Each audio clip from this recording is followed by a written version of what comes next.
Hello guys, welcome to a brand new video on Tutorials Point. In today's video, I'm going to teach you some easy steps on how you can log out of WhatsApp on all devices. Before we start the video, don't forget to like, share and subscribe to the channel for more such useful tutorials.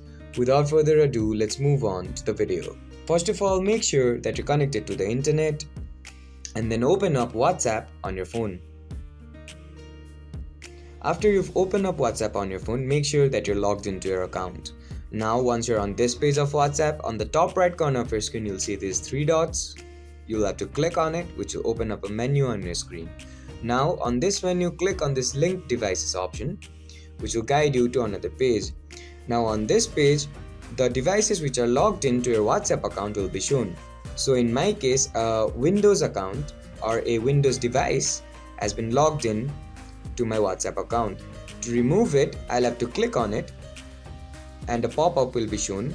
Now on this pop-up there will be a logout button. I'll have to click on that and that's all I'll have to do. The Windows device has been logged out of my WhatsApp account. I hope this video helped you to log out all devices from your WhatsApp.